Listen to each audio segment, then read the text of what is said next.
ખોડલા ગામમાં બાયપાસ પ્રોજેક્ટના જમીન સંપાદન મામલે ખેડૂતોમાં ભારે વિરોધ જોવા મળી રહ્યો છે। મુખ્યમંત્રી દ્વારા ગઈકાલે બાયપાસનું ખાતમુહૂર્ત કરવામાં આવ્યું, પરંતુ ખેડૂતોને તેમની જમીનનું યોગ્ય વળતર ન મળતા તેમણે વિરોધ નોંધાવ્યો છે। જમીનના ભાવ અને સરકારી વળતરમાં મોટો તફાવત। ખોડલા ગામના ખેડૂતોનો આક્ષેપ છે કે તેમની જમીનનો બજાર ભાવ 2 કરોડ રૂપિયાથી પણ વધુ છે, જ્યારે સરકાર તેમને પ્રતિ વીઘા માત્ર 15 થી 20 લાખ રૂપિયાનું વળતર ચૂકવે છે। ખેડૂતોના મતે આ જમીન શહેરની નજીક આવેલ હોવાથી તેની કિંમત ઘણી વધારે છે। ઓછું વળતર મળતા ખેડૂતોએ સરકાર સામે તીવ્ર નારાજગી વ્યક્ત કરી છે અને તેમને અન્યાય થયાની લાગણી અનુભવી રહ્યા છે। ગઈકાલે જ્યારે મુખ્યમંત્રીના હસ્તે બાયપાસનું ખાતમુહૂર્ત યોજાયો ત્યારે વિરોધ કરી રહેલા ખોડલા ગામના ખેડૂતોને નજરકેદ કરવામાં આવ્યા હોવાના ગંભીર આરોપ ખેડૂતોએ લગાવ્યા છે। ખેડૂતોનો દાવો છે કે તેઓ મુખ્યમંત્રી સમક્ષ પોતાની રજૂઆત કરવા માંગતા હતા, પરંતુ તેમને કેદ કરવામાં આવ્યા હતા।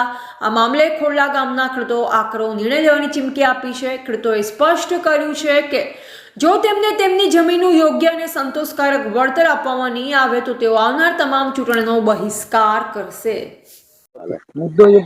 કાલે જે બાયપાસનું ખાતમુહૂર્ત કર્યું છે સીએમ સાહેબે, તે પૂરો રૂટ ક્લિયર કર્યા વગર પોતે ખાતમુહૂર્ત કરી નાખ્યું છે કે રૂટ ક્લિયર હોવો જોઈએ, સંપાદનની વિધિ પટી જાય પછી ખાતમુહૂર્ત થવું જોઈએ। પણ આ લોકોએ આમને કાયદા કાનૂન કશું કોઈ નડતું છે નહીં। આ ગોળી પી જવા વાળા બધા છે, સરકાર જ પોતે।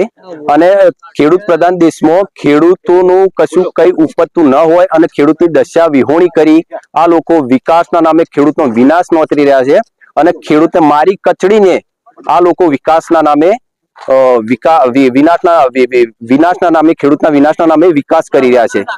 અને જે કહેવાય કે ખોડલા હજુ બાકી હોવા છતાં, રૂટ ક્લિયર ન હોવા છતાં જે કર્યું છે ખાતમુહૂર્ત, તો ખોડલાનો ઉગ્ર વિરોધ છે અને ઉગ્ર વિરોધ નોંધાઈ રહ્યું છે ખોડલા। આવનાર સમયમાં તમારી માંગ નહીં સંતોષાય તો શું કરશો?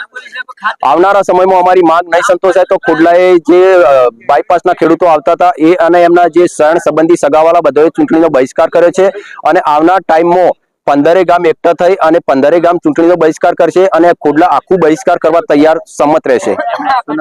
અમૃતલો ખોડલા। શું કહેશો? બાયપાસનું કાલે ખાતમુહૂર્ત છે, ખેડૂતોનો વિરોધ છે। બાયપાસનું ગઈકાલે ખાતમુહૂર્ત કરવામાં આવ્યું, તેની સામે ખેડૂતોનો વિકાસની સાથે સાથે ખેડૂતોનો વિનાશ થઈ ગયો।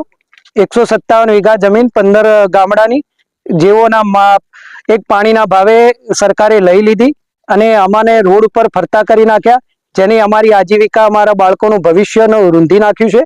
અને આ ગઈકાલે બાયપાસના ખાતમુહૂર્તમાં અમને નજરકેદ કરવામાં આવ્યા, જાણે અમે કોઈ આતંકવાદી ના હોય એ રીતનું અમારી સાથે પોલીસ પ્રશાસન દ્વારા કામગીરી કરવામાં આવી।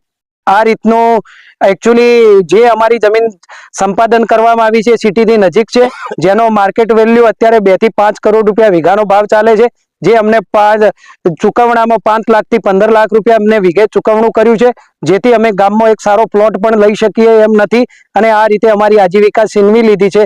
અમે સરકાર તથા સરકારી તંત્ર અને સરકારી નેતાઓને અમે જઈને વારંવાર રજૂઆત કરી, તમે વિકાસની કામની સાથે સાથે અમારા ખેડૂતોનું થોડું વિચારી અને અમારી આજીવિકા છીનવાય ના તે પ્રમાણે તમે માર્કેટ પ્રાઇસ અમને ચૂકવો, પણ એ પણ સરકારી જંત્રી પ્રમાણે અમને પૈસા ચૂકવી અને એ લોકોએ દમનગીરી કરી અને કે એવોર્ડ જમીન કરી દીધી અને આ રીતે અમને બેકાર કરી દીધા છે અને અમારા આવતી પેઢીનું ભવિષ્યનું શું બધા રખડી પડ્યા છે એવી પોઝિશન અત્યારે અમારા ખેડૂતોની હાલત બની છે। શું માંગ છે તમારી?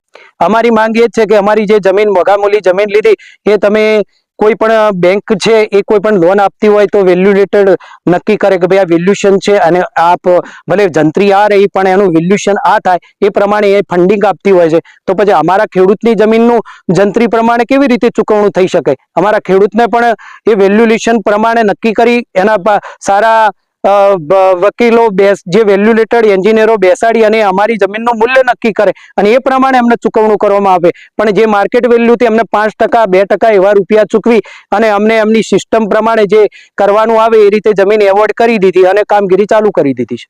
શું નામ? રમેશ પટેલ।